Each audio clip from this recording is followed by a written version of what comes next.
Freedom without virtue isn't freedom. Yeah. It will eventually destroy a society. Made it up. Freedom without morality. Freedom without proper constraints and restraints. Freedom without an accompanying sense of responsibility. Freedom without a spine or a spinal cord of morality. We're not talking freedom. Of course. But in today's modern vernacular, we are. To young people today, that's exactly what freedom is. Freedom is hedonism. Freedom is your sympathy pursuits. You do whatever you want, and as long as it doesn't hurt anybody else, there's nothing wrong with it. Yeah. You do whatever you want, as long as it doesn't hurt anybody else, there's nothing wrong with it. Yeah. In fact, I do your own little anecdotal poll, everybody listening now. Go, just ask 10 random people in your life if they agree with that. Do you agree with the statement that people should be able to do whatever they want, as long as it doesn't hurt anybody else? Yes or no? Most people are going to say, yeah, of course I agree with that. That seems like common sense, no? But of course, not Rush Limbaugh. He continues. And it's as long as it doesn't hurt anybody else, that's where the trouble begins.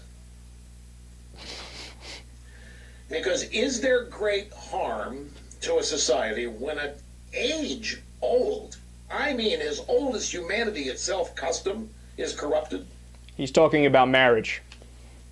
And is not age-old. Any custom, any tradition that has demonstrated its usefulness, its primacy, over hundreds of thousands of years, is a freedom that would corrupt that actually good? Is it virtuous? It isn't.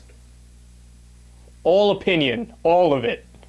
But that's where we are right now, and we are here because the Democrats have succeeded in convincing so many people they're oppressed.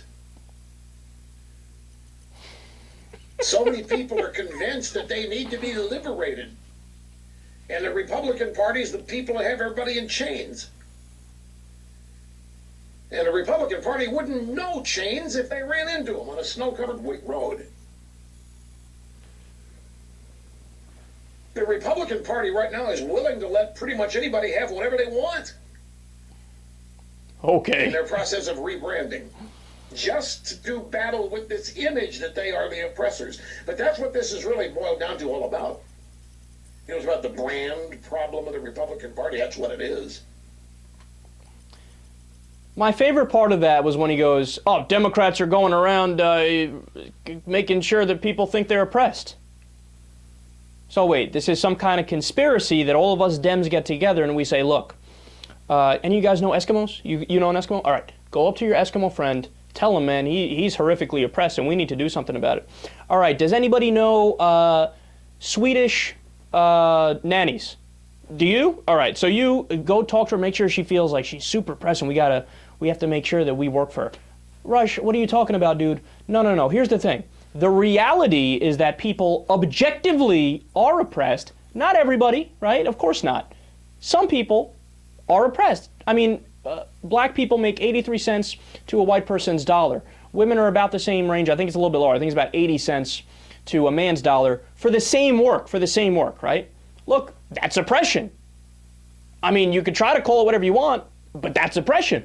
Gay people, did you know that businesses in 29 states in the U.S. could still say to people, I refuse you service because you're gay. And that's legal. Okay, that is oppression. Now, Rush can pretend like it's the Democrats who are making it up and then telling people you are oppressed because I am dictating you are oppressed, but that's not the reality. The reality is some people are oppressed, and the Democrats realize that, and they want to make sure that policy makes it so that they are not oppressed. How incredibly radical of us.